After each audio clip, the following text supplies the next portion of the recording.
네, 강의를 시작하겠습니다. 오늘 강의가 끝난 다음에 모두 기억해 주셨음 하는 내용은 제가 암을 예방을 하고 건강을 지키는데 가장 중요하다고 생각되는 원칙 3가지하고 이 3가지를 실천할 수 있는 캠페인, 저희 암병원에서 하고 있는 캠페인이 있는데 335 캠페인만 기억을 하고 하시면 됩니다.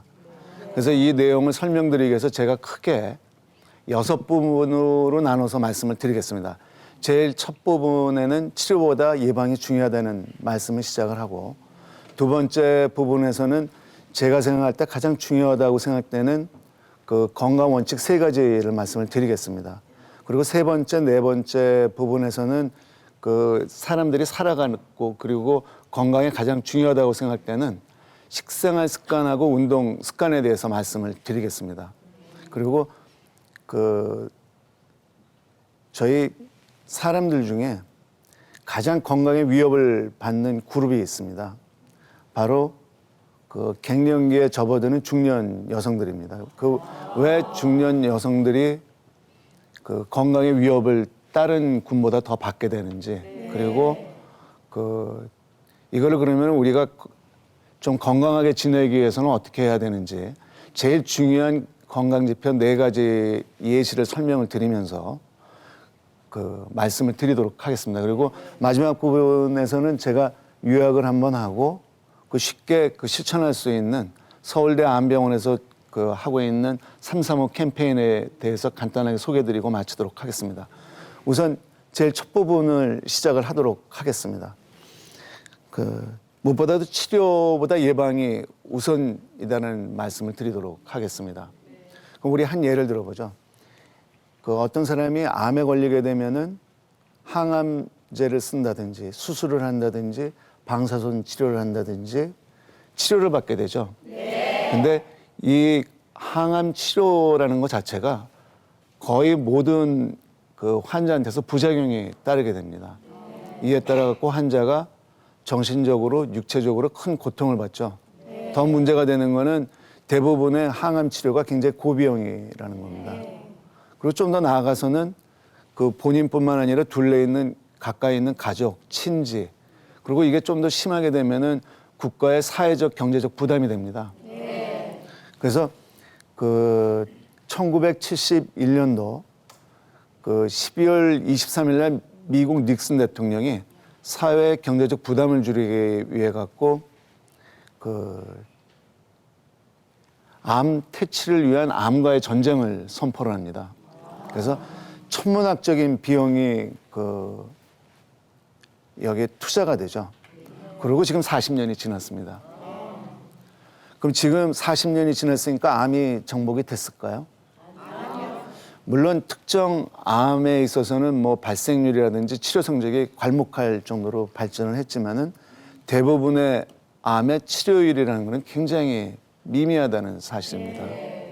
그래서 끝으로 서양 경원 중에 이걸 아주 잘 표현하는 말이 있어요. 1온스의 예방이 1파운드가 대개 16온스라고 합니다. 16온스의 치료에 버금가는 효과가 있다는 거죠. 이건 지금도 현재 적용이 되는 내용입니다. 비용이라든지 여러 가지 사회 경제적인 부담을 생각할 때 당연히 예방이 중요합니다. 그러면은 암을 예방할 수 있을까요? 되게 확실하게 증명을 할 수는 없지만은 의사들끼리 얘기할 때 한 70% 정도는 예방할 수 있지 않을까 생각을 합니다. 더군다나 지금처럼 100세 고령화 시대를 맞이할 때 가장 중요한 질환 중에 하나가 바로 암이겠죠. 그래서 이 암을 예방하는데 가장 중요하다고 생각되는 저 나름대로 판단을 했을 때 제일 중요하다고 생각되는 원칙 3가지를 오늘 말씀을 드리도록 하겠습니다. 첫 번째는 수많은 건강 정보를 맹신하자 말아야합니다. 저희는 지금 정보화 시대를 살고 있기 때문에 무수한 정보 속에 있죠. 스마트폰을 켜도 그렇고 텔레비를 봐도 그렇고 정보가 너무 많아요. 정보가 너무 많다는 얘기는 쓸 수 있는 정보를 선택하기가 쉽지 않다는 얘기예요. 그리고 이 중에서 어떤 게 진실이고 어떤 게 거짓인지 알기가 어렵다는 문제입니다. 그래서 그 결론부터 말씀드리면은 제가 처음에 말씀드린 것처럼 그 수많은 건강 정보를 너무 맹신하자 말아입니다. 두 가지 사실로 이거를 설명을 드리겠습니다. 우선 그 첫 번째 사실은 우리 인체는 굉장히 불가사의하다는 겁니다.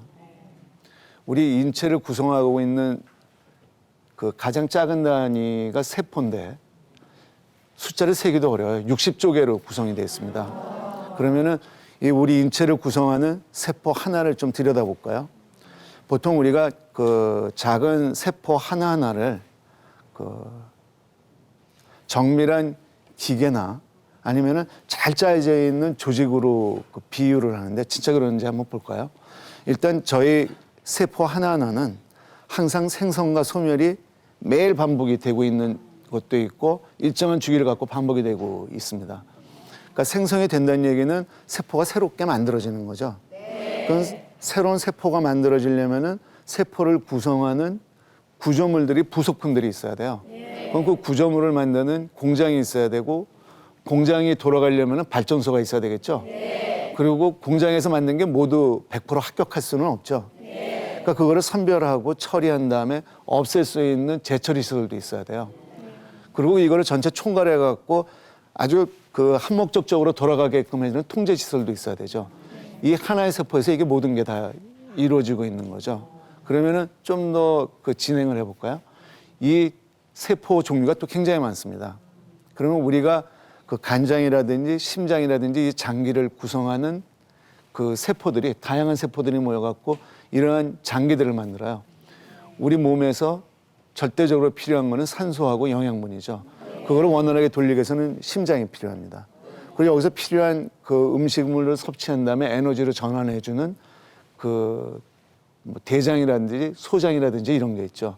그리고 간장에서 또 해독작용도 하고 나중에 노폐물이 나오면 바깥쪽으로 배설을 하지 않으면 계속 누적이 되겠죠.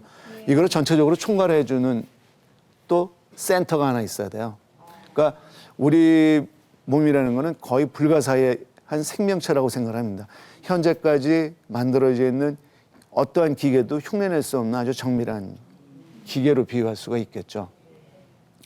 근데 이처럼 정밀한 기계를 저희가 어디가 좀 건강이 안 좋아서 고장이 났다고 가정을 할 때 어떤 한 가지를 고쳐갖고 그거를 쉽게 짧은 시간 내에 고칠 수 있는 경우도 물론 있겠죠.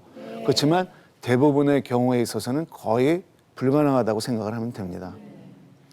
그러면은 그 저희가 어떤 마음으로 건강에 대해서 그 대해야 되냐면은 마음가짐은 농사를 짓는 농부의 마음으로 대해야 된다고 생각을 합니다. 그러면은 우리가 벼농사 짓는 과정을 한번 생각을 해볼까요? 봄에 씨를 뿌리고 그리고 비료를 주고 농약을 주고 열심히 정성껏 가꾸죠. 그리고 모내기를 한 다음에 시간이 지나면은 가을에 그 결실이 맺어갖고 수확을 해요. 그러니까 똑같은 마음을 가져야 됩니다. 정성과 시간을 들여야 되지 갑작스럽게 어떤 특정한 비방을 갖고 짧은 시간에 그 좋아지는 거를 기대하는 거는 너무 과한 욕심이죠. 그러면은 그 두 번째 사실을 말씀을 드리겠습니다. 저 같은 의사들이 최근 20년 동안 활용하고 있는 가이드라인이 있습니다. 그거를 근거 중심 의학이라고 합니다. 무슨 얘기냐면은 의사들이 어떤 의학적인 판단을 하고 처치를 하는 데 있어서 가장 그 가이드라인으로 사용하고 있는 거를 근거 중심 의학이라고 해요. 뭐 잘 아시겠지만 의사는 사람을 다뤄야 되기 때문에 그 공부를 많이 해야 될 것 같죠? 네, 실제로 공부를 굉장히 많이 합니다. 특히 20년 전부터 근거 중심 의학이 나온다면은 끊임없이 계속 따라가야 돼요. 1980년도 말에 근거 중심 의학이 나오던 배경이 환자를 치료하는 게 의사마다 다르면은 우리가 물건을 구매할 때 판단하기가 쉽지가 않죠. 요새 무수히 많은 정보가 있는 것처럼. 그래서 환자한테 최선의 치료를 하기 위해 갖고 그 체계적인 연구 결과를 통해서 얻어진 과학적인 근거가 있는 판단을 한 다음 환자를 처치하는 것을 그 지침해주는 가이드라인이에요.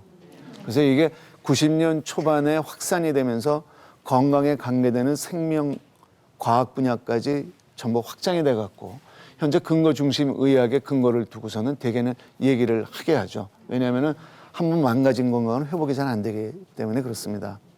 그러면은 그 근거 중심 의학은 완벽할까요? 사람이 하는 거는 완벽할 수가 절대 없죠. 물론 현재 근거 중심 의학에 대해서도 논란이 굉장히 많지만은 현재 20년 동안 별탈 없이 진행이 되고 있고 가장 신뢰성이 있고 이를 대별할 수 있는 방법이었기 때문에 오늘 제가 말씀드리는 내용은 근거 중심 의학의 근거를 두고 그 말씀을 드리겠습니다. 근거 중심 의학에서 가장 신뢰성이 높은 연구 결과라는 것은 그 잘 계획된 연구 계획서 아래서 잘 통제되어 있는 상황 아래 무작위로 추천한 두 군을 나눈 다음에 A란 방법이 좋은, B란 방법이 좋은지 두 환자군을 대상으로 해갖고 두 군을 대상으로 해갖고 무작위 연구를 했을 때 비교 연구를 해서 나온 결과가 가장 신뢰성이 높은 근거라고 합니다. 말도 굉장히 복잡하죠. 근데 그 건강에 관계되는 대부분의 정보들이 이걸 하려면은 비용과 시간이 엄청나게 소모가 돼요. 네. 그래서 그 대개는 큰 제약회사에서 개발한 약제들 위에는 하기가 어렵다는 점이 있습니다. 물론 미국처럼 이렇게 잘 사는 나라인 경우에는 매년 3조 원씩 이러한 거를 진행을 하는데 그 환자 대상할 수 있는 군도 굉장히 제한적이고 보통 암이 발생하려면 한 5년 내지 10년 정도 필요하다 그러는데 그 기간을 기다리기에는 너무 시간이 빨리 지나가죠. 그래서 이 연구를 하기가 어렵기 때문에 후양적 연구를 합니다. 후양적 연구라는 거는 일단 저희가 A라는 방법이 좋다고 생각할 때 그 A라는 방법을 쓴 분들하고 B라는 방법을 쓴 분하고 직접 비교를 한 다음에 거기서 나온 연구 결과예요. 이거는 비교적 그 근거 중심 의학에서 신뢰성이 좀 떨어지는 그 증거입니다. 그러면 이 문제점을 하나 예를 들면서 말씀을 드리겠습니다. 셀레늄이라는 아주 미량 원소가 있는데 그 남자들한테 가장 많이 흔하게 발생하는 암 중에 전립선 암이라는 게 있어요. 대개 80대가 되면은 한 80% 이상이 발생한다고 합니다. 그래서 이게 크게 그 보건상의 문제가 되기 때문에 이거를 예방하는 연구가 굉장히 많이 취합 분석을 했어요. 그랬더니 그 셀레늄이라는 이온을 먹었을 때 예방 효과가 있다고 해서 그 미국 식약청하고 국립암센터에서 적극 권장을 하게 됩니다. 그러다 최근에 대단히 연구 3가지가 발표가 돼요. 그 셀레늄을 먹어봤자 별로 효과가 없다. 그래서 지금은 소용이 없다는 결론을 하고 그게 지금 발표가 되고 있습니다. 이처럼 정보가 그 정부에서 그 관장하는 기관에서조차도 효과가 있다고 권장하던 게 효과가 없다는 식으로 판별이 되는 것처럼 무수히 많은 우리가 알고 있는 정보들, 특히 건강하게 되는 음식이라든지 어떤 특별한 비방의 경우에 있어서는 증거가 굉장히 낮다는 사실, 잘못됐다는 얘기가 아니고 증거가 이렇게 생각하는 것처럼 높지 않다는 겁니다. 그걸 너무 맹신을 했을 때 지금 제가 얘기드린 거는 부작용이 없지만은 일부 우리가 생각할 때 당연히 효과가 좋을 거라고 생각되는 거는 과잉되게 먹었을 때 오히려 갖고 있는 질병을 악화시키는 부작용을 초래할 수 있기 때문에 무조건적인 맹신을 피하라는 겁니다. 그래서 두 번째 그 원칙에 대해서 말씀을 드리겠습니다. 본인의 몸을 아주 소중히 다뤄라. 그러니까 귀한 물건 다루듯이 하는 겁니다. 귀한 물건 다루듯이 하고 계시나요? 그 귀한 물건을 다루듯 하면은 어떻게 해야 되나요? 얼굴에 화장을 하고 늘 좋은 옷을 입고 그러면은 귀하게 다루는 건가요? 오늘 그 방법을 간단하게 제가 말씀을 드리겠습니다. 일단 제일 첫 단계는 내 몸을 늘 신경을 쓰는 거예요. 내 몸이 상태가 어떤지. 우리 몸은 제가 아까 말씀드린 것처럼 정교한 기계하고 비슷하다고 그랬죠. 이 정교한 기계에 그 문제가 있을 때 경고등이라든지 아니면 경고음이 울리지 않는다고 생각하기가 어렵겠죠.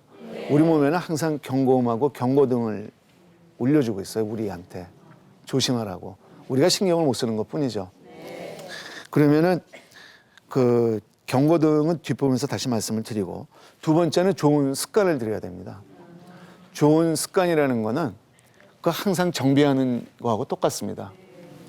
그 좋은 습관 중에 뭐 가장 쉬운 거는 일단 최근에 우리나라에서도 그 흡연을 못하게 막고 있죠. 그 면이 제일 중요합니다. 두 번째는 그 술 문제가 되겠는데, 금주라기보다는 절주를 되게 하라고 그러죠. 그리고 그 모든 생명체는 움직이면서 음식을 구한 다음에 섭취해갖고 그 에너지 대사로 사용하는 게 생존의 필수적인 여건입니다. 생존의 필수적인 이 움직임과 음식은 건강에도 가장 중요한 그 인자들이 됩니다. 그래서 그 음식, 식생활 습관하고 운동 습관을 저희가 가장 잘 들이면은 건강을 유지하는 데 도움이 된다는 내용입니다. 그러면 우선 좀 구체적으로 들어가기 전에, 인체는 정밀한 기계와 같다고 그랬죠? 네. 도저히 현재 나와 있는 기계로는 인체를 답습을 할 수가 없어요. 심지어는 우리 인체를 구성하는 하나의 세포를 흉내를 내기조차도 쉽지가 않아요.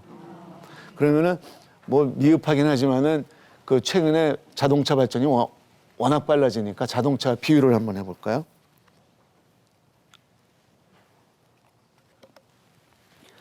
그 비싸고 좋은 차는 어떤 차인가요?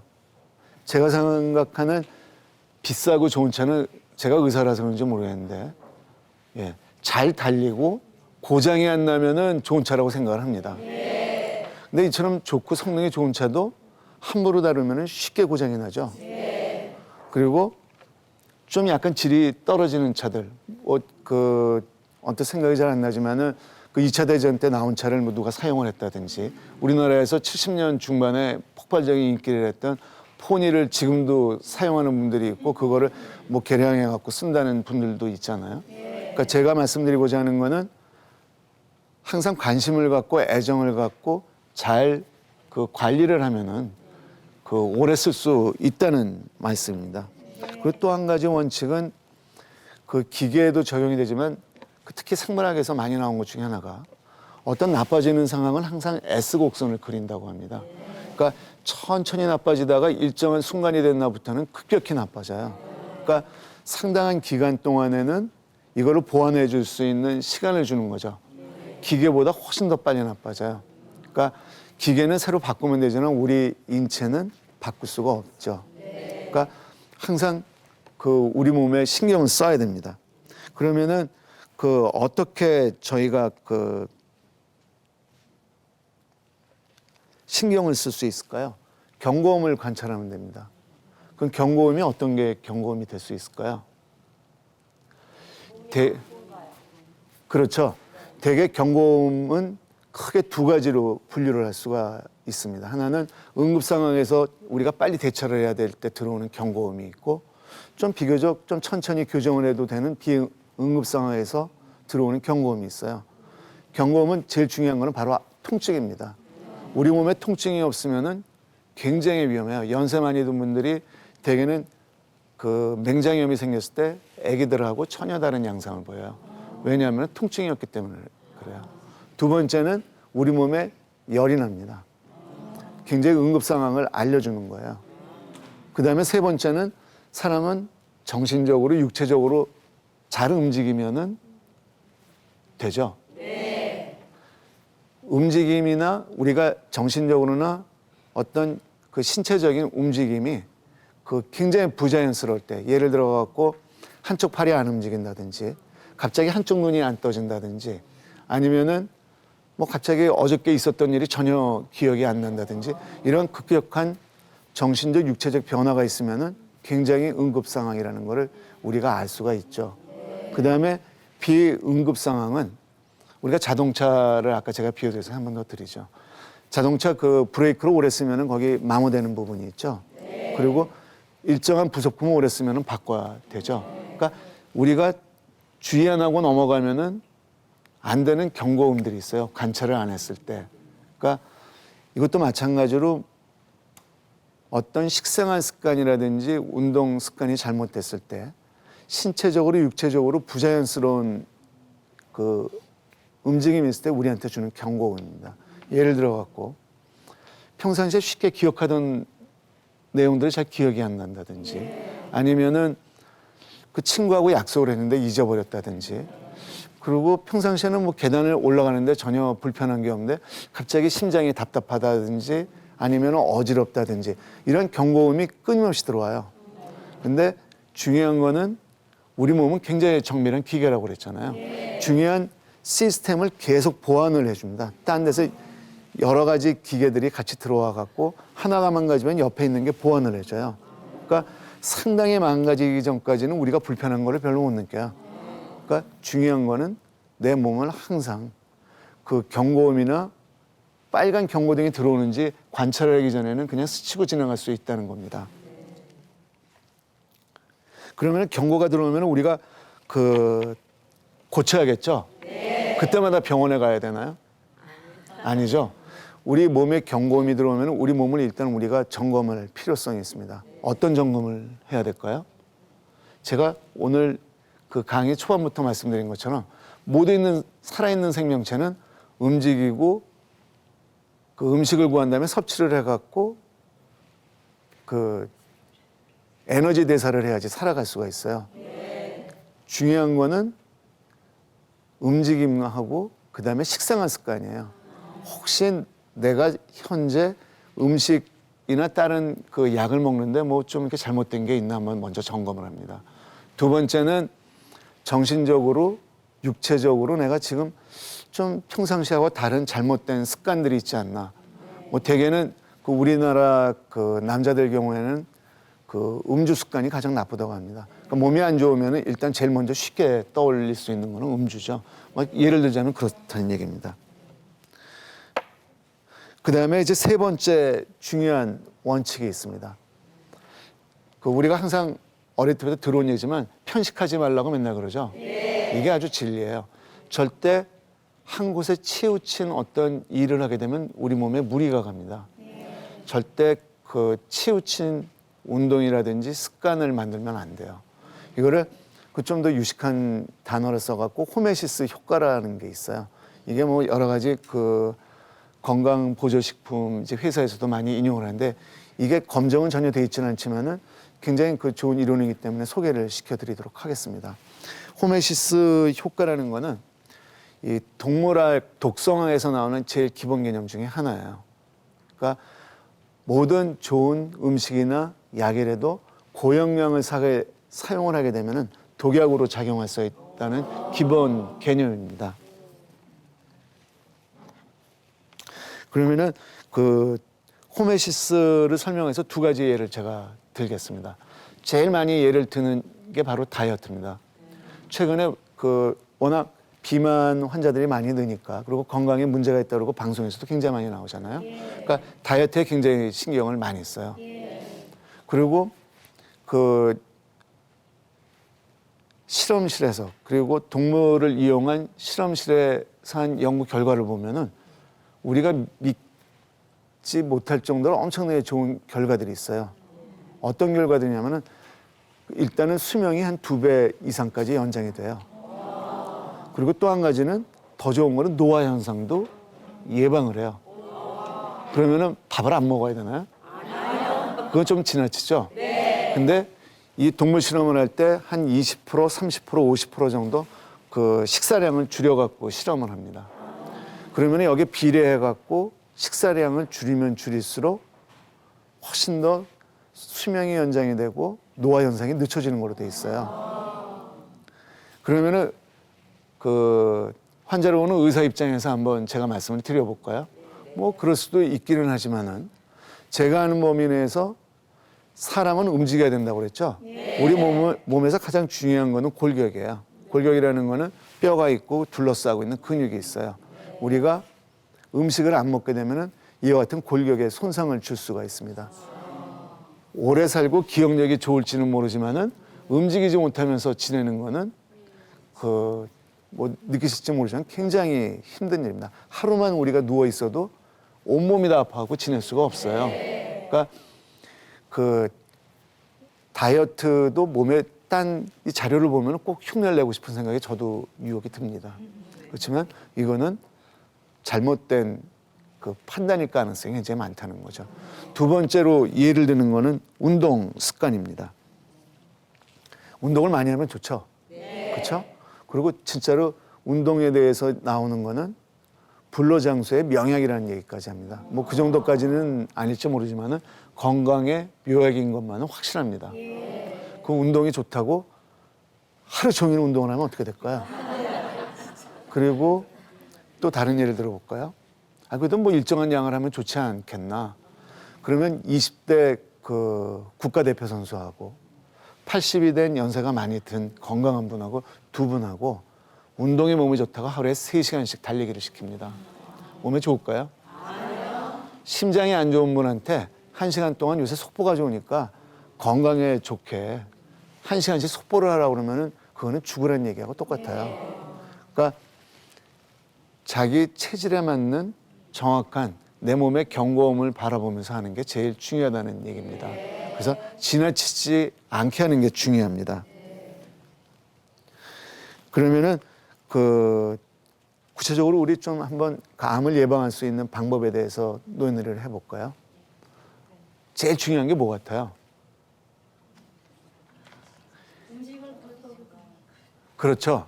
근데 제일 우리가 쉽게 할 수 있고 딴 사람한테 지시를 할 수 있는 거는 못하게 금지를 하는 거예요. 가둬버리면 돼요. 그러니까 지금 흡연은 지금 거의 정부에서 강압적으로 못하게 하고 있잖아요. 금연이 제일 중요합니다. 뭐 이것도 수치로 환산하기는 어렵지만 되게 생각하는 거는 그냥 여러 가지 그 의학적인 연구 결과를 볼 때 한 뭐 많게는 30% 정도까지 만성 질환하고 암을 예방할 수 있지 않을까 생각을 합니다. 그래서 금연을 해야 돼요. 두 번째는 절주가 중요합니다. 절주에 대해서는 제가 좀 그 자세한 설명을 드리겠습니다. 왜냐하면은 뒷부분에서 사람마다 체질이 다르다는 얘기를 드리기 위해서 여기서 이해가 쉽기 때문에 좀 자세히 설명을 드리겠습니다. 되게 적당한 음주 용량은 어느 정도가 적당할까요? 아예 안 먹나요? 네, 인간이 개발한 가장 좋은 음료수 중에 하나라고 하는데 그걸 전혀 안 먹을 수는 없죠. 대개 남자가 맥주 2캔, 그리고 여성분들이 1캔 정도는 그 하루에 한 번 그 정도 먹으면 크게 문제는 없다고 합니다. 그러면 모든 사람한테 이게 적용이 될까요? 아니요. 대개 그 알코올이 그 술을 마셨을 때 그 소화되는 과정을 보게 되면은 흡수가 됩니다. 그러면은 술에 있는 알코올이 우리 몸에 들어오게 되면은 이게 독소로 작용을 할 수 있기 때문에 그 아세트알데하이드라는 그 중간 산물로 바뀐 다음에 그거를 빨리 분해를 해야 돼요. 그때 작용하는 효소 한 가지가 있는데 아세트알데하이드 디하이드로게네이즈라는 좀 긴 이름의 효소가 있어요. 근데 이 효소가 동양인의 경우에 있어서는 기능이 별로 좋지를 않아요. 서양인은 굉장히 기능이 좋아요. 그래서 그 제가 알고 있는 그 외국 교수들하고 술을 먹어보면은 저는 금방 붉어지는데 이 사람들은 얼굴 색이 전혀 변하지 않아요. 그러면 왜 그런 현상이 생기냐면은 아세트알데하이드 디하이드로게네이즈라는 효소가 작용을 못하면은 아세트알데하이드라는 독성 물질이 쌓이게 돼요. 그러면 그 독성 물질 작용 중에 하나가 혈관을 팽창을 시킵니다. 그러니까 얼굴이 붉어지죠. 그리고 심장이 빨리 뛰어요. 그리고 머리가 아프기 시작을 해요. 그리고 다음날 후유증으로 숙취가 남게 되죠. 그러니까 어떤 사람은 뭐 양주를 한 병을 먹어도 이렇게 그 대개는 뭐 그거를 빨리 먹으면 치사량이겠지만은 괜찮은 분들도 있지만 저 같은 경우는 맥주를 한 3분의 1잔 정도만 먹으면 벌써 얼굴이 붉어지기 시작합니다. 그러니까 저는 맞지를 않는 거죠. 그러니까 이거를 맥주 2병 정도는 괜찮다고 2병을 매일 먹으면은 제 건강에는 확실하게 무리가 올 가능성이 많은 거죠. 검증은 안 됐지만. 그래서 근거 중심 의학에서도 지적되고 있는 것 중에 하나가 사람들의 개별적인 체질을 너무 그 무시한다는 겁니다. 그리고 그 되게 제가 지금 미국 얘기를 많이 하는데 미국 얘기를 할 수밖에 없는 게 다른 나라에서는 이거를 연구비를 댈 수가 없어요. 아까 근거 중심 의학에서 어떤 확실한 근거를 갖고 그 예방법이라든지 이거를 해야 되는데 고비용하고 시간이 되는데 그거를 감당할 수 있는 나라는 미국밖에 없기 때문에 그렇습니다. 그 불행하게도 대부분의 연구가 서양인을 대상으로 하고 환경이 다른 데서 이루어진 연구라는 거죠. 그러니까 이거를 본인한테 적용을 하기보다는 내 몸을 늘 관찰을 하면서 두 번째 원칙에서 말씀드렸던 내 몸을 소중하게 다루는 첫 번째 단계, 관찰을 하면서 그 정보를 따라야 된다는 얘기입니다. 그리고 살아가는데 제일 중요한 거는 움직이는 거하고 먹는 거라고 그랬죠. 네. 그러면은 우리 건강을 위해서 제일 중요한 것도 운동 습관하고 식습관입니다. 네. 그러면 식습관에 대해서 이제 그 세 번째 주제에 대해서 말씀을 드리겠습니다. 그 식습관에 대해서는 이미 그 동서양에서 3,000년 전부터 중요하다는 게 계속 설파가 돼요. 그 미국 그 연구 결과 중에 아주 흥미로운 연구 결과가 있는데 되게 미국 사람들이 요새 고기 많이 먹는 것 같잖아요. 그 채소량이 그 이미 일부 사람들한테서는 홍보가 잘 돼 있는 그 정부 시책을 따라서 하는 경우에는 일본인들보다 야채를 더 많이 먹는 걸로 돼 있어요. 근데 그걸 안 따르는 군이 있어요. 믿지 않는 거죠. 식생활 습관은 우리가 늘 항상 사소하게 하고 있기 때문에 별로 중요하지 않다고 생각을 해요. 이게 뭐 이렇게 효과가 있을까 이런 생각을 하는데 이미 3,000년 전에 그 서양 의학의 아버지라는 히포크라테스하고 그 동양에서 우리나라의 뭐 동의 보감이라든지 서양에서 그 황제내라든지 이런 데서 이미 음식이 중요하다는 게 설파가 돼 있어요. 한번 좀 읽어볼까요? 히포크라테스 그 서양 의학의 아버지는 음식이 너의 약이 되고 약이 너의 음식이 되게 하라고 얘기를 했어요. 그리고 음식과 약은 같다고 이미 그 동양의학에서는 얘기를 했고 우리나라 동의보감에서는 음식동원이라고 음식하고 약은 동일한 기원이라는 얘기가 이미 되고 있어요. 네. 진짜 그럴까요? 아까 제가 말씀드린 알코올 먹으면 여러 가지 작용이 굉장히 많잖아요. 네. 그게 반작용으로 부작용을 만들 수 있지만 그게 자극을 줘갖고 좋게 만들 수도 있는 거거든요. 그러니까 음식이라는 건 우리 몸에 굉장히 지대한 영향을 줄 수가 있습니다. 그러면은 그 사람들이 어떤 식으로 먹어야 되는지 그 원칙이 몇 가지가 있는데 그거를 말씀드리기 전에 사람들 체질이 굉장히 다양하다는 얘기를 드리겠습니다. 그 사람은 인종 그리고 살고 있는 지역 그리고 또 그 지역에서도 자기가 살고 있는 환경 그다음에 나이, 성별, 직업에 따라 엄청나게 체질이 달라요. 뭐 쉽게 얘기하면은 20대 아까 제가 예를 들었지만 20대 국가대표 선수하고 그 80대 된 연세든 그 계속 앉아갖고 뭐 그 사서 일을 하는 분하고 똑같은 건강일 수가 없잖아요. 네. 당연히 체질이 다르고 음식하고 운동 습관은 달리해야 되는 게 정답이죠. 그러면은 또 다른 예를 한번 한 3가지 정도로 이게 워낙 중요하기 때문에 다시 말씀을 드리겠습니다. 제 아내 되는 사람이 쑥하고 국화꽃에 알레르기가 굉장히 심해요. 그래서 그 가을에는 밖에 잘 나가지를 못해요. 근데 최근에 쑥하고 국화꽃이 굉장히 몸에 좋다고 그 건강식품 회사에서 개발도 많이 하고 있고 굉장히 널리 퍼져 있어요. 그 저희 집 사람한테 그거를 제가 준다는 거는 그 독약을 먹이는 거하고 똑같아요. 심한 경우에는 사망까지 가능해요. 가능할까요? 가능해요. 왜냐하면은 호흡곤란증하고 천식이 심해지면 사망이 가능하거든요. 굉장히 위험할 수 있다는 얘기입니다. 또 다른 예를 들을까요? 음식을 편식을 해갖고 건강이 굉장히 영양실조에 있는 사람한테 너 몸이 안 좋은데 요새 다이어트가 몸에 좋다는데 그 식사량을 한번 줄여봐. 건강이 굉장히 안 좋겠죠. 그다음에 또 간이 안 좋은 사람이 있어요. 우리 몸에 있는 간은 모든 몸에서 그 흡수가 되는 음식이라든지 약을 분해를 해줘요. 해독작용을 해준다고요. 몸에 알맞게 쓸 수 있게끔. 근데 그런 사람들한테 너 간이 안 좋은데 그 좋은 영양식을 먹으라고 막 먹여요. 그거 죽으란 얘기죠. 우리 몸을 항상 그 보고 사람에 따라 다른 그 방법을 써야 된다는 얘기입니다. 그래도 그 식단의 기본 원칙은 있어요. 그러면 어떻게 하라는 얘기냐? 그러면 혼란스럽잖아요. 꼭 지켜도 되는 원칙 몇 가지가 있어서 제가 말씀을 드리겠습니다. 우선 가공식품은 되도록이면은 뭐 전혀 안 먹을 수는 없지만은 피하고 자연 상태의 음식을 먹으면 됩니다. 두 번째는 동물성 음식보다는 식물성 음식을 좀 취하는 게 좋습니다. 그리고 나쁜 지방을 대개는 피하면 좋습니다. 마찬가지 얘기지만은 그 동물성 지방이 대개는 좀 나쁘다고 합니다. 그럼 어떻게 구별을 하죠? 동물성 지방은 포화지방이라고 많이 들어보셨죠? 포화지방은 상온에서 이렇게 굳어요. 쉽게. 그러니까 그런 지방을 좀 피하면 됩니다.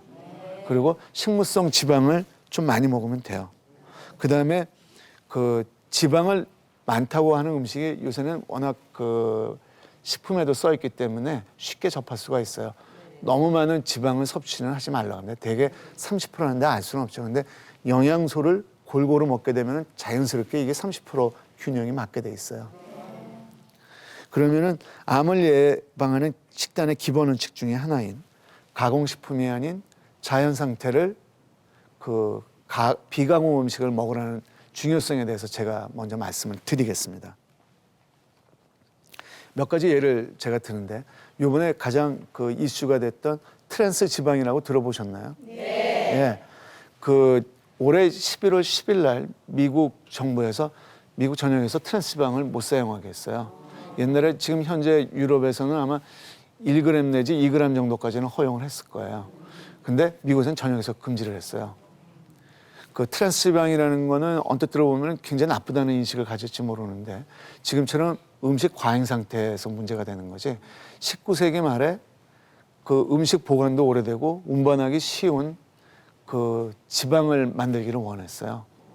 그래서 그 당시에는 전쟁이 많으니까 전쟁에 이제 나가는 군인들을 위해 갖고 그걸 개발을 했어요. 그리고 1990년도까지 굉장히 가장 그 사용됐던 그 물질입니다. 그 음식 첨가물이에요. 뭐 우리가 쉽게 알 수 있는 게 많죠. 뭐 마가린이라든지 쇼팅이라고 많이 사용을 하잖아요. 그게 전부 다 그 트랜스 지방에 들어가 있습니다. 그럼 트랜스 지방은 어떤 특징이 있냐면은 그 일단은 지방을 조금 사놓은 다음에 며칠 지나면은 산화가 돼 갖고 맛이 없어 갖고 못 먹어요. 그리고 뭐 건강에 좋을 것 같지도 않고. 근데 이거는 굉장히 보관 기간을 오래 해줄 수가 있어요.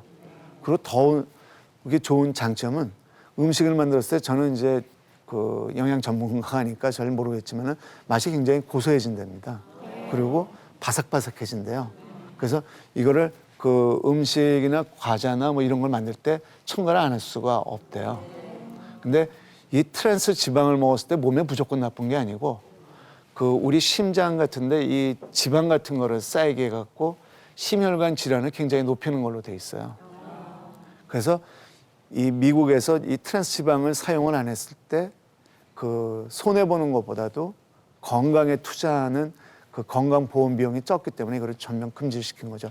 6개월 유예 기간을 두고서 진짜로 효과가 있으면 전면 금지를 하기로 결정을 한 걸로 알고 있습니다. 두 번째 예를 들을까요? 그 우리 음식을 대개는 불이라는 건 엄청난 그 발명품이에요. 어떻게 보면 개발품이라고 얘기할 수도 있지만 그러면은 음식을 전부 익혀서 드시죠. 네. 그리고 기름에 튀겨서도 먹고 기름도 좋은 기름이 있고 나쁜 기름이 있잖아요. 네. 식물성 기름은 좋다고 그러죠. 네. 그럼 올리브유도 좋고 뭐 여러 가지 요새 뭐 이름도 모르는 좋은 기름들이 굉장히 많아요. 네. 그거를 쓰면은 괜찮을까요? 대개 그 기름을 오래 두면은 산화가 된다고 그랬잖아요. 그래서 트랜스 지방을 사용하면은 산화가 좀 천천히 되는데 그 빛이 된다든지 바깥쪽에 노출이 된다든지 특히 이렇게 고열을 가하게 되면은 이게 그 영양학 하는 분들이 산화가 된답니다. 이 산화된 지방은 아무리 좋은 지방이라 하더라도 지방 콜레스테롤을 굉장히 빨리 올려준다고 해요. 그러니까 음식을 가공하는 거는 별로 그 바람직한 건 아니죠. 되도록이면 불가피하다면은 많이 가공을 안 하는 게 좋다는 얘기죠. 그러니까 음식이라는 거는 가공을 되도록이면 안 한 상태가 좋습니다. 있는 그대로 먹는 게 좋습니다. 또 다른 예를 뭐 너무 많아갖고 그 예를 전부 일러줄 수 없지만은 최근에 또 유행하고 있던 것 중에 하나가 그 다크 초콜릿은 많이 먹으면 건강에 좋다고 그러잖아요. 거기에 그 식물성 케미칼, 파이토 케미칼이라는 게 들어가 있어요. 폴리페놀이라는 게. 그게 우리 건강에 굉장히 좋아요. 그래서 그 살은 안 찌면서 코코아 성분에 있는 다크 초콜릿을 먹으면 좋다 그러는데 그게 맛이 별로 없어요. 드셔봤는지 모르겠는데. 그러면은 우유하고 먹으면은 좀 먹을만 해요. 근데 우유하고 같이 초콜릿을 먹게 되면은 이게 거기 들어가 있는 화합물이 전혀 흡수가 안 된다는 연구 결과가 최근에 나왔어요. 그러니까 되도록이면은 그 자연 있는 그대로 우리가 옛날부터 그 조상 때부터 먹던 조리법이나 섞어서 먹는 경우는 대개는 없는 것 같아요. 그다음에 그 두 번째로 이제 영양소 균형을 맞추는 방법에 대해서 말씀드렸잖아요. 영양소 균형에 대해서는 제일 중요한 거는 다양한 과일과 야채를 먹는 방법입니다. 왜 다양한 과일과 야채를 먹어야 되죠? 되게 많은 그 후양적 연구 결과를 보면은 이건 상당히 신뢰성이 있어요. 그 암을 예방한다든지 노화를 예방한다든지 수명 연장하는 효과가 있다는 게 이미 많이 밝혀졌어요. 뭐 지중해 식단이니 뭐 요새 굉장히 많이 들으시잖아요. 그걸 통해 갖고 이미 밝혀진 사실입니다. 그러면은 그 과학적인 근거가 있을까요? 과학적인 근거가 단편적인 건 있지만은 왜 그런지는 잘 몰라요. 대개 저희가 생각할 때 채소하고 과일에는 각종 그 비타민도 많고 미네랄도 많고 좋은 식이섬유도 많고 그중에서 이 식물에만 있는 특이성물이 있습니다. 파이토케미칼이라는 식물성 화합물이 있어요. 그 보통 그게 구조물이 그 폴리페놀이라고 저도 잘 모르는데 그 화학 구조물을 갖는 화합물이라고 합니다. 보통 한 5천여 종 이상 알려져 있는데 이 효과들이 약간씩 차이가 나면서 전부 다 건강에 좋다고 해요. 여기서 보면은 블랙, 까만색, 초록색, 빨간색, 노란색, 하얀색 뭐 굉장히 다양하잖아요. 이렇게 다양하게 먹어야 되나요? 하나만 먹으면 안 돼요? 이것도 한쪽에 치우치면 안 좋아요.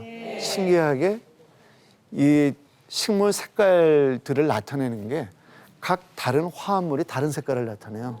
그리고 음식의 향이라든지 맛이 다른 효과가 있습니다. 그러면은 그 파이토케미칼은 그 사람을 위해 갖고 일부러 만들었을까요? 파이토케미칼이라는 거는 식물이 자기 생존을 위해서 만드는 물질이에요. 그러니까 외부에서 들어오는 어떤 위해가 있을 때, 그러니까 바깥쪽에서 태양에서 들어오는 그 자외선이라든지 아니면은 그 해충도 많고 바이러스도 많고 박테리아도 있고 그래요. 식물에도.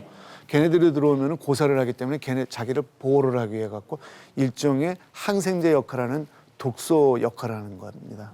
근데 사람들은 이거를 계속 음식으로 섭취를 하게 되면서 몸에 적응이 돼 갖고 그거를 좀 더 나은 방향으로 나가게끔 어떤 방어 기전이 작동을 하게 되는 거죠. 그래서 이 작용 기전이 조금씩 다르기 때문에 다양하게 먹으면 먹을수록 좋다는 겁니다. 그거 요령은 바로 이것처럼 각자 다른 색깔의 그 과일하고 야채를 섞으면 좋은 거예요. 자연스럽게 여기에 섞여 있어요. 그러면은 그 이 식물성 화합물이 몸에 좋으니까 많이 먹으면 좋은 거예요? 그러면은 또 몇 가지 예를 제가 들어보죠. 그 콩이 몸에 좋다고 요새 굉장히 많이 합니다. 콩에는 고급 단백질도 들어있고 섬유소도 많고 그리고 아이소플라본이라고 최근에 이제 호르몬 효과에 대해서 굉장히 논란이 있은 다음에 그 식물성 여성 호르몬 때문에 이게 굉장히 그 각광을 받았죠. 석류하고 같이. 물론 몸에 굉장히 좋은 음식이에요.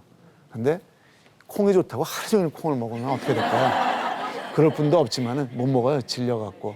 되게 우리 몸에서 거부감이 있는 거는 그게 몸에 무리가 가기 때문에 대개는 우리 몸에서 경고음을 보내는 것 중에 하나일 수도 있어요. 더군다나 이게 몸이 좋다고 무리하게 먹었을 때 일단 비만은 해지죠. 두 번째는 유방암이 예방이 된다는데 이거는 오래 많이 먹으면 최근에는 유방암이 오히려 많아진다는 얘기도 있어요. 그것도 좀 더 검증을 그 체계적인 연구에 때는 근거가 떨어지지만은 그런 얘기도 있습니다. 그러니까 항상 지나친 거는 우리 몸에 무리가 갈 수 있다는 겁니다. 그러면 이거를 우리가 항상 맨날 기억할 수가 없잖아요. 딱 한 가지만 명심하면 돼요. 장방온이 색깔을 화려하게 만들면 됩니다. 그러니까 고기도 넣고 생선도 넣고 빨간색, 파란색, 까만색, 노란색, 오렌지색 뭐 골고루 넣으면은 대부분 영양이 골고루 섭취가 되는 거죠. 따라서 되게 미국 같은 경우는 지금 비만 때문에 엄청난 고통을 받고 있어요. 정부나 개인이나 모든 사회가. 그때 제일 중요시 여기는 게 누군지 아세요? 바로 주부들의 교육 상태입니다. 그러니까 현재 미국에서 지난번에 제가 몇 년 전에 잊어버렸는데 한 2, 3년 전이었던 것 같아요. 미국에서 굉장히 축하를 한 적이 있어요. 비만 환자가 계속 지속적으로 늘다가 늘지는 않았답니다. 그게 대대적인 주부들을 대상으로 한 교육 효과라고 성공에 자축을 했다고 합니다. 그러니까 그만큼 중요합니다. 장보기 습관이 중요하다는 얘기입니다.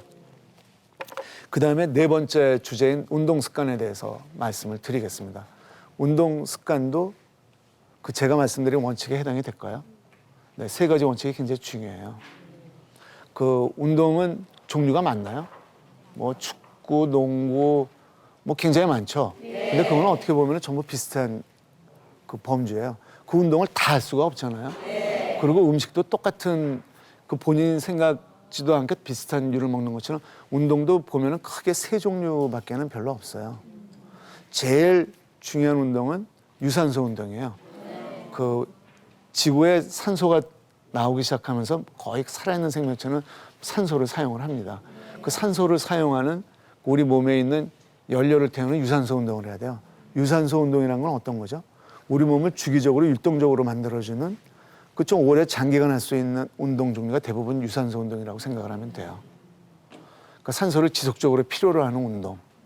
뭐가 있을까요? 걷기나 달리기, 수영, 뭐 굉장히 많죠. 그리고 두 번째는 우리가 이제 소홀하기 쉬운 것 중에 하나가 요새 하도 다이어트를 하라고 그러니까 근육 강화 운동이에요. 근육 강화 운동은 힘을 쓰는 운동이에요. 우리 몸에 힘이 없으면은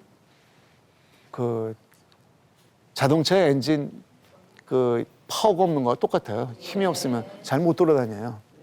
그거는 되게 짧은 시간 동안에 무거운 물건 드는 운동에 해당이 됩니다. 뭐 팔굽혀펴기라든지 아령을 든다든지 아니면은 온몸 일으키기 같은 거를 예를 들 수가 있습니다. 근육을 키워놔야 돼요. 왜 그래요? 이거 뒷부분에서 얘기를 하겠지만은 운동을 안 하게 되면은 30대부터 서서히 근육이 떨어지기 시작을 해요. 그리고 아까 S자 모양으로 떨어진다고 그랬잖아요. 처음엔 떨어지는 속도가 천천히 되기 때문에 본인이 의식을 못 해요. 어느 순간부터 갑자기 가속도를 내기 때문에 본인이 계속 경고음을 듣지를 않으면 위험할 수 있다는 겁니다. 그 다음에 세 번째는 우리가 위험한 반응에 반응을 할 수 있는 유연성 운동이에요. 제일 좋은 게 뭔가요? 스트레칭이죠. 그러니까 온몸을 기지개를 한번 핀다든지 되게 우리 관절은 움직이는 구간의 범위가 있어요. 그 구간의 범위를 다 움직이는 게 중요해요.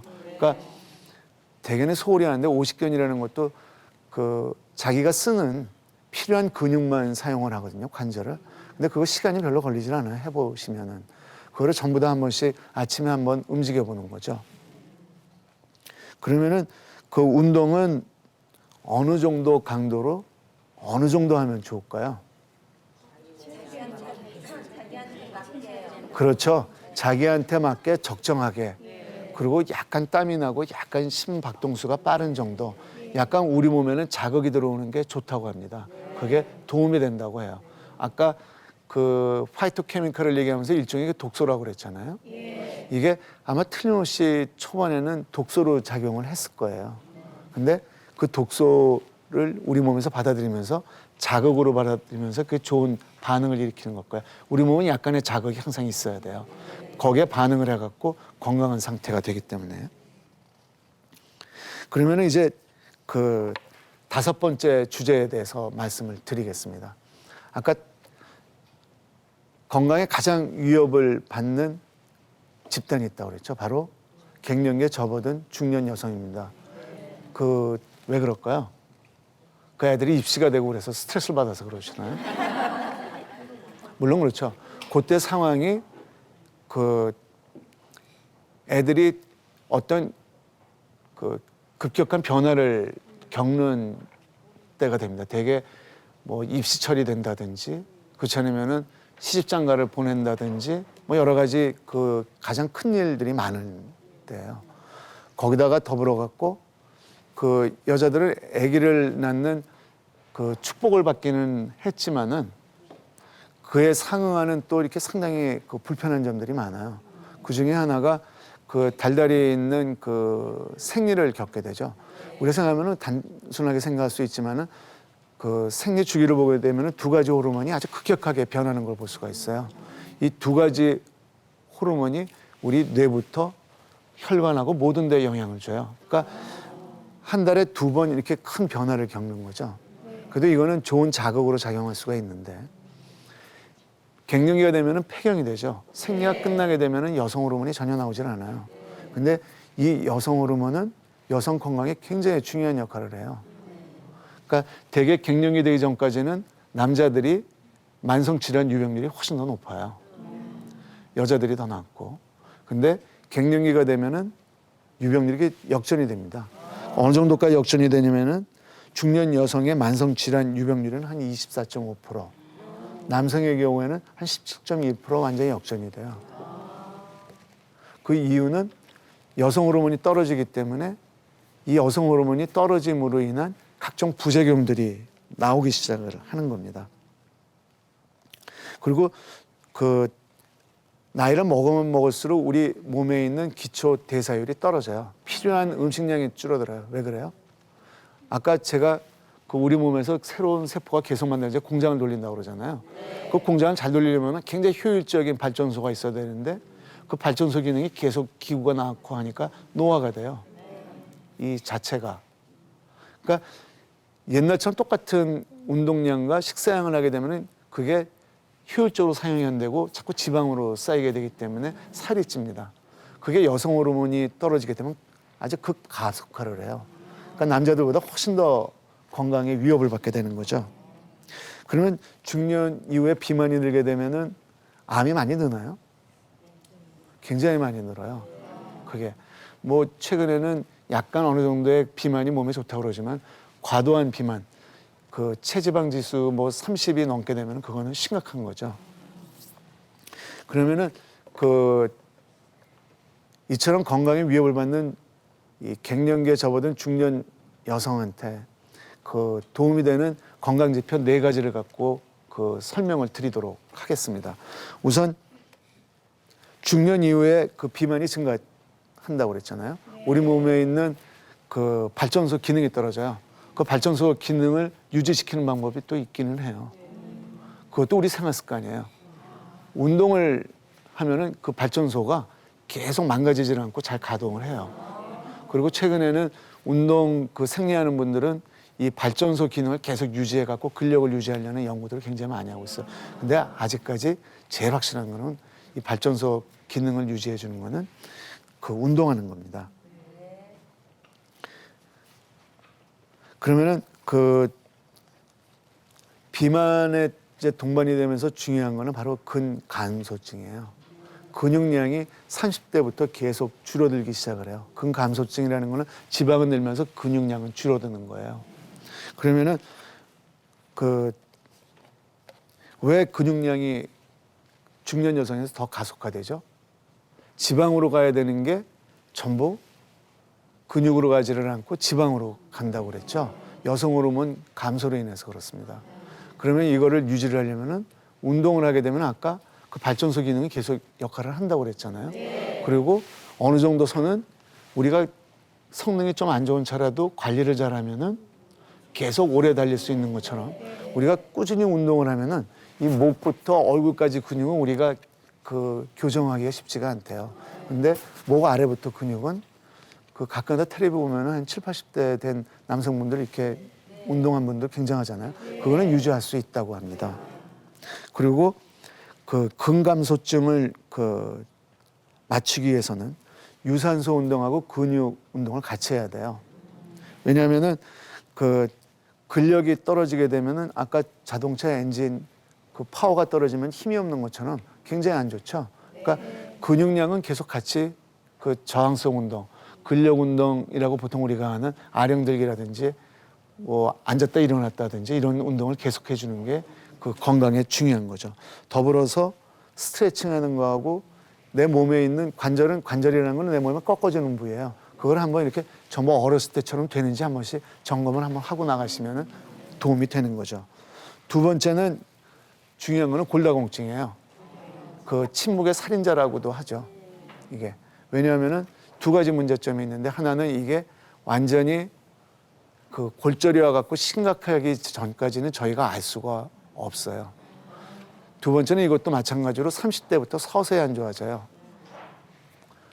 그러면은 그 뼈는 우리가 생각할 때 굉장히 그 골격을 이루니까 우리 건물에 있는 골격하고 똑같지가 않아요. 이거는 계속 생성이 되고 소멸이 되는 이 활동적인 조직이에요. 두 가지 이 과정이 계속 반복이 돼요. 일부는 계속 망가뜨리고 있고 일부는 계속 생성을 하는데 대개는 그 30대까지는 생성하는 속도가 더 빨라요. 30대 이후부터는 소멸하는 속도가 빠른데 중년 여성의 경우에서는 여성 호르몬이 이거를 굉장히 늦춰 주던 그 소멸 속도를 억제를 못 해주기 때문에 굉장히 빠른 속도로 그 증가된다는 겁니다. 이것도 마찬가지로 운동을 하고 규칙적인 그 운동과 식생활 습관을 통해 갖고 이거를 교정을 해줄 수가 있습니다. 세 번째 중요한 거는 우리 몸에 있는 영양분을 먹었더라도 산소를 제 장소에 전부 공급을 해줘야 돼요. 심혈관 질환이 굉장히 중요하죠. 운동을 하면 이게 좋아져요. 그리고 여성 호르몬이 이게 콜레스테롤 혈관에 지방을 끼게 하는 거를 줄게 하는 역할을 하는데 이게 줄어들기 때문에 급격히 심혈관 질환이 많아져요. 마찬가지로 운동하고 음식을 조절을 하면 이거를 예방할 수가 있습니다. 그 다음에 우리 몸에서 통제하고 있는 뇌가 있죠. 치매가 굉장히 많아지고 있죠. 최근에 여성 호르몬이 이 치매에 관여하는 신경 조직과 굉장히 밀접한 관계가 있다는 게 속속들이 밝혀지고 있어요. 그러니까 우리 몸에는 항상 일정한 자극을 줘야 된다고 제가 말씀을 드렸죠. 단기적인 자극을 주게 되면 기억력도 향상이 되고 수명에도 연장이 되고 여러 가지 도움이 되는데 만성적인 자극, 그러니까 쓸데없는 걱정 그리고 스트레스를 너무 한 3, 4일 이후 주는 정도는 제가 생각할 때는 뭔가 나를 들여다보고 운동을 한다든지 아니면 다른 사람하고 내 생각을 공유를 한다든지 이래갖고 해소하는 게 중요하리라 생각이 듭니다. 그러면은 이제 마지막 주제에 대해서 말씀을 드리겠습니다. 저희 서울대 안병원이 개설이 되면서 어떻게 하면은 암을 좀 더 예방을 할 수 있을까? 그리고 암이 발생한 분들을 다시 재발을 안 하는가에 대해서 많은 분들하고 의논을 한다면 쉽게 외우고 쉽게 따라서 할 수 있는 캠페인을 하나 설정을 했습니다. 335 캠페인입니다. 우선 하루에 적어도 30분 이상 일주일에 5일 이상 운동하는 것을 권고를 합니다. 그리고 세 끼 식사를 정확하게 하고 적어도 5가지 야채를 5줌 정도는 매일 섭취하도록 노력을 하는 겁니다. 그리고 체중은 너무 마르지도 않고 너무 찌지도 않게 요새 컴퓨터나 스마트폰이나 이런 데 보면은 단 많이 나와 있어요. 그 BMI라고 돼 있죠. 그거를 대개 23에서 25 정도 유지하라고 합니다. 그래서 335 캠페인입니다. 읽기 쉽죠? 네. 그거를 실천을 하시면 됩니다. 그러면 이제 오늘의 주제에 대해서 마무리하겠습니다. 그 3가지 원칙이 가장 중요합니다. 우선 건강 정보에 너무 맹신하지 말라는 겁니다. 제가 뭐라고 말씀드렸죠? 현재 나와 있는 건강 정보가 신뢰성이 있는 근거가 있는 건 아직까지 제가 아는 범위에서 그렇게 많지가 않습니다. 그리고 판별하기가 쉽지가 않아요. 저 같은 전문가도 아주 자세하게 그 논문을 보기 전에는 판별하기가 쉽지가 않아요. 두 번째는 내 몸을 소중하게 다루라죠. 제일 첫 단계는 내 몸을 관찰하는 겁니다. 내 몸에 어떤 경고등이 있는지. 세 번째는 항상 치우친 음식이나 운동 습관을 갖지 말라는 겁니다. 그래서 호메시스 효과라고 들었죠. 그러면은 이와 같은 3가지 원칙을 갖고 본인한테 맞는 바람직한 식생활 습관하고 운동 습관을 갖게 되면은 앞으로 그 축복받은 100세 건강 세대를 맞이할 수 있으리라 믿습니다. 예, 이만 마치도록 하겠습니다. 감사합니다. 잘 말씀 잘 들었습니다. 들었습니다. 예.